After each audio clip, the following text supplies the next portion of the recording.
Do you know what it's like to love to learn? To really relish learning, to really find a thrill in learning. I would say, sadly, I didn't know what it was to love to learn. So I was pretty old. I mean, most of the way through my education, it was really college to some degree where I really started to love learning. Excuse me.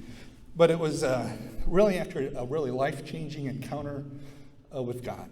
I had a deep, profound conversion experience.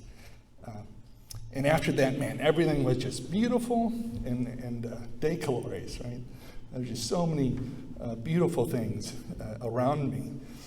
And then when I went back to read history and read art or study art and look at science, it was all new to me. I looked at it with new eyes as a convert. And the beauty, you know. And all of a sudden, learning became like this fun exercise. Whereas for so much of my school, it had been, you know, something you suffer through. Just boring materials. And to me, it's really because of that conversion. Because without God, everything is really dark. Without God, everything is very dreary. And so to learn about the world and study the world without God, well, it's dark and it's dreary. And yet that is what school is for so many people, like I was, a public school kid. I didn't know, right? And you don't know what you don't know. When you see it all in the context of a father who loves you, it all looks so different. As if history can make sense outside of the context of that. As if art makes sense without a belief in beauty, or science makes sense without truth. So, as a dad, right, I have children in the midst of this world. How can I get them to fall in love with learning? How can I see that flicker in their eye of that joy of knowing they have a Father who loves them, who's created this beautiful world that they get to be a part of? So I wanted them to have that opportunity. And that is what led us to Chesterton. Right?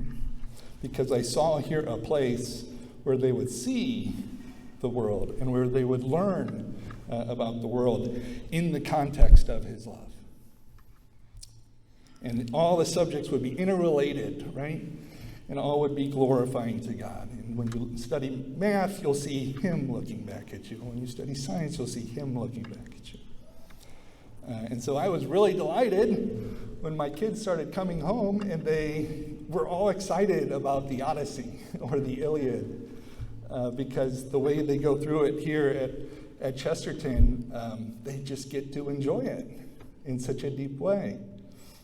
And I saw that flicker in their eye, and it was so delighting. I'm the son of an English professor, and I never liked the Odyssey. Right? I didn't get into that. It was a chore when I went through it.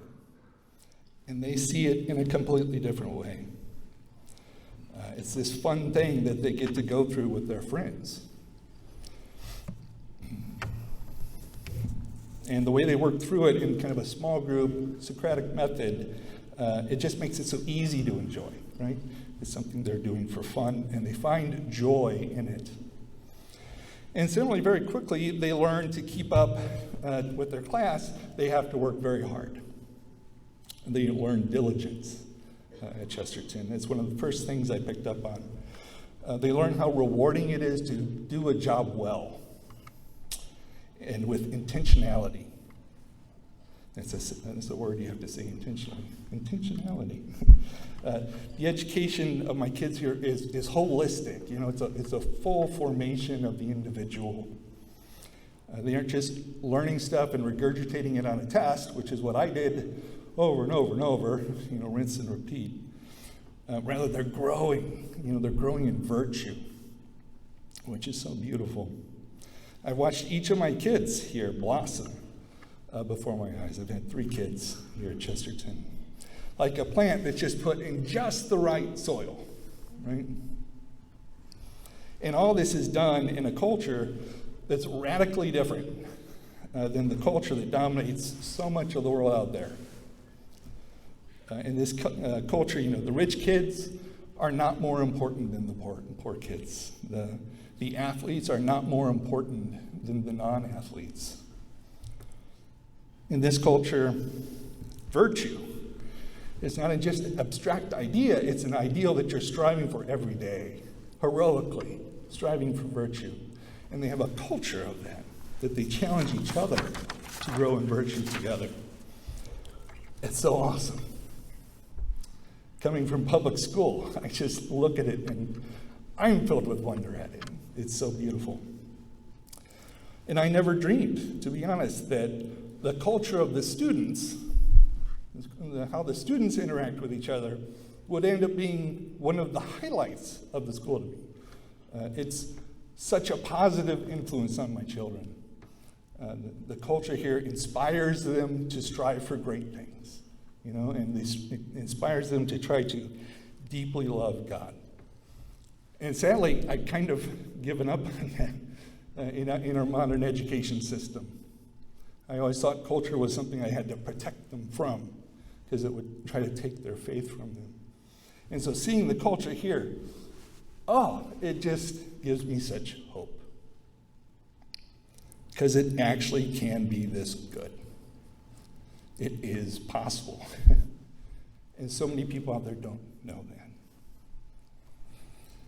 If my kids hadn't gone here, I doubt Katie ever would have tried drama. And she's great at it. I keep telling her she could be the next Carol Burnett. I'm a dad, I'm biased. But still, she loves it, right? And she would have been too intimidated. She never would have tried. I didn't try it. No way. It'd be like getting up and talking in front of 250 people. No way.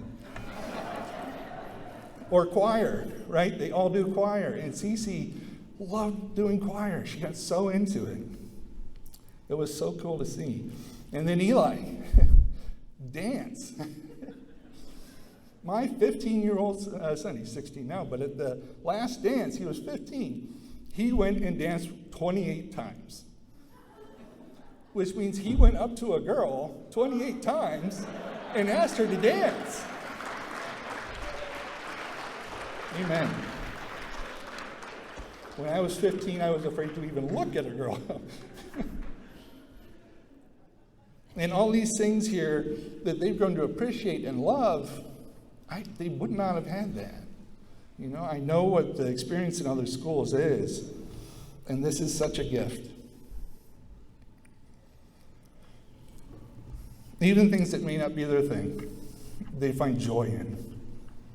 Oh, what a lesson for life, right? And that's the thing that at Chesterton is really so precious to me, joy. Sharon mentioned it at the start.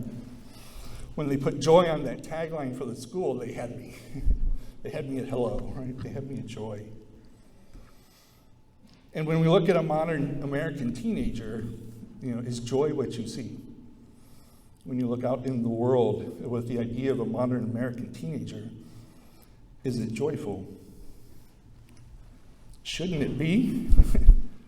They have their whole world ahead of them and a world that a God has made for them, and shouldn't they be joyful?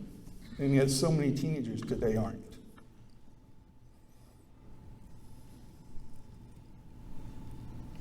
That's awesome, right? It's in the midst of the culture of the school that they'll learn about all the ways of the world, and they're constantly challenged in the midst of it to find joy. And they can carry that through their entire life. How awesome is that? What a gift we're giving to those kids. My children find joy here. They find joy in the midst of this school. That's not what I found in school. It's probably not what most of you found in school, but they do. And that is so cool. Because, man, this world needs a lot of joy. And that's why I get so excited about this school. I was eager to come up here. It's answering a need in our society. It's bearing joy in the midst of despair. Right? These children will go forth with joy. And it's working. Right? We got the recognition of the diocese because they could see. They see the fruit. It's so beautiful. And our student growth continues to increase. Every year we get more and more because people are seeing the fruit. And as the graduates get out of here and go out into the world, we'll just get more and more. I keep saying we'll have a wait list before we know it. We've gained a reputation as a faith-filled, joy-filled school with a commitment to beauty and truth. What an awesome reputation, and what a beautiful thing to see. I thank God. I thank God for the school. Thank you, thank you, thank you, thank you. I see it all the time. And I thank God for you. I thank you. You're the people who support this school. You're the reason this school was here for my family, was here for my children. So thank you.